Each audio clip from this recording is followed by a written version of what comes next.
Russia আগামী 5 বছরের মধ্যে ন্যাটোভুক্ত কোনো একটি দেশে হামলা চালাতে পারে বলে সতর্ক করেছেন জোটটির মহাসচিব মার্ক রুটে। ন্যাটোর বিরুদ্ধে রাশিয়া এরই মধ্যে গোপন অভিযান বাড়িয়েছে বলেও দাবি তার।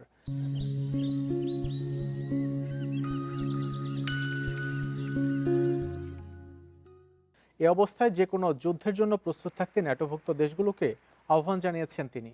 যুদ্ধ ঠেকাতে হলে প্রতিরক্ষা ব্যয় ও উৎপাদন দ্রুত বাড়াতে হবে বলেও জোর দেন পশ্চিমা সামরিক জোটের মহাসচিব। যদিও চলতি মাসের শুরুর দিকেই রাশিয়ার প্রেসিডেন্ট ভ্লাদিমির পুতিন দাবি করেছিলেন ইউরোপের কোনো দেশের সঙ্গে যুদ্ধ জড়ানোর পরিকল্পনা তার নেই, তবে পশ্চিমা দেশগুলোর জোর জোর করে রাশিয়ার সঙ্গে যুদ্ধ বাঁধাতে চাইছে বলে অভিযোগ পুতিনের, কিন্তু তার এই বক্তব্য ইউরোপকে বিশেষভাবে আশ্বস্ত করতে পারছে না।